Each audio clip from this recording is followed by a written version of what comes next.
Quem foi José do Egito? A história de José do Egito, como assim ficou conhecido, o filho de Jacó, com certeza é uma das mais notáveis dentre as histórias dos personagens bíblicos.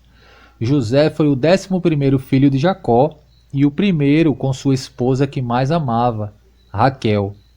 O capítulo 30 do livro de Gênesis descreve toda a disputa entre Raquel e Lia, as duas esposas de Jacó. Raquel era estéril e sofria por não poder dar filhos de seu ventre a Jacó. Porém, o texto bíblico diz que Deus lembrou-se de Raquel e a tornou fértil.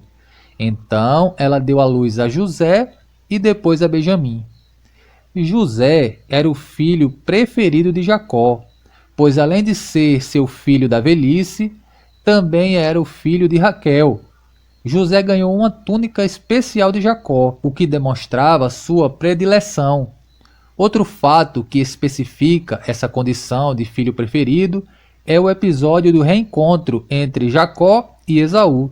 Naquela ocasião, José e Raquel foram colocados no lugar mais seguro da comitiva. Os irmãos de José nitidamente tinham certa inveja e descontentamento em relação a ele.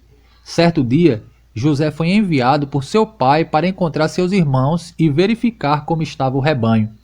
Porém, motivados pelo ciúme, os irmãos de José planejavam matá-lo, mas foram impedidos pelo irmão mais velho, Rúben. Então, eles o lançaram em uma cova, e ao passar pelo local uma caravana de ismaelitas, tiveram a ideia de vendê-lo. Por fim, quando a caravana chegou ao Egito, José foi vendido a Potifar, que era oficial de Faraó. A esposa de Potifar começou a se interessar por José e tentou seduzi-lo. Porém, José era temente a Deus e rejeitou a mulher. Na última tentativa de sedução, a mulher de Potifar conseguiu ficar com a roupa de José nas mãos. Então, ela aproveitou isso como ferramenta de acusação contra José. O marido acreditou na acusação feita pela esposa e mandou José para a prisão. Mesmo na prisão, José foi abençoado por Deus e logo ocupou uma posição de destaque entre os presidiários. Na prisão, ele conheceu 2 funcionários da corte de Faraó, o padeiro e o copeiro. Ambos sonharam em uma mesma noite e coube a José interpretar tais sonhos. Passados cerca de 2 anos da interpretação dos sonhos na prisão, Faraó acabou sonhando. Nenhum dos seus magos e conselheiros pôde lhe dar a interpretação. Foi aí que o copeiro se lembrou de José e falou dele para Faraó, que mandou chamá-lo no palácio. Faraó contou a José os 2 sonhos que havia tido. José então disse a Faraó que ambos os sonhos, na verdade, era apenas um. Haveria sobre a terra do Egito 7 anos de muita fartura, mas depois haveria 7 anos de muita fome, tão severa que fariam com que se esquecessem dos tempos de fartura.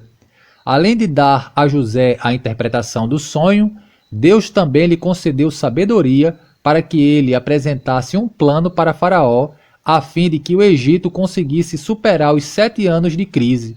Faraó então colocou José como segundo homem do Egito, abaixo apenas dele. Após ser colocado no cargo de governador do Egito, José recebeu o nome egípcio de Zafenate-Paneia e se casou com Azenate. Mais tarde, os 2 filhos de José representaram o pai entre os filhos de Jacó na distribuição das tribos de Israel.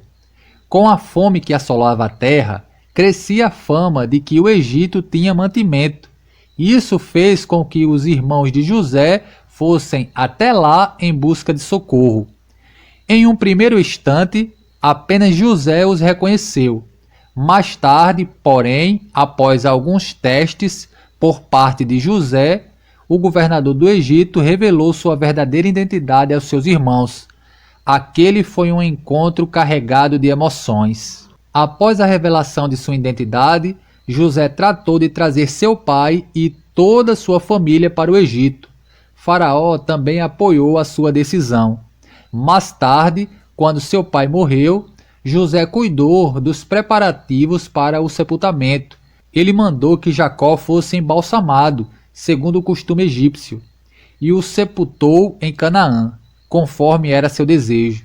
Depois de sua longa história, José entendeu que tudo havia sido um plano de Deus e que através de sua vida Israel foi preservado. José então viveu o resto dos seus dias no Egito e morreu com 110 anos de idade. Antes de morrer, José relembrou a promessa que Deus havia feito aos seus pais, Abraão, Isaque e Jacó, de que o seu povo herdaria a terra prometida. Então ele pediu para que quando Deus tirasse os israelitas dali, seus restos mortais também fossem levados por eles. Assim, José morreu confiante na promessa do Senhor. Mais tarde, Moisés lembrou do desejo de José e tirou seus ossos do Egito, conforme registrado no livro de Êxodo, capítulo 13, versículo 19. José foi sepultado em Siquém, em um pedaço da terra que seu pai, Jacó, havia comprado.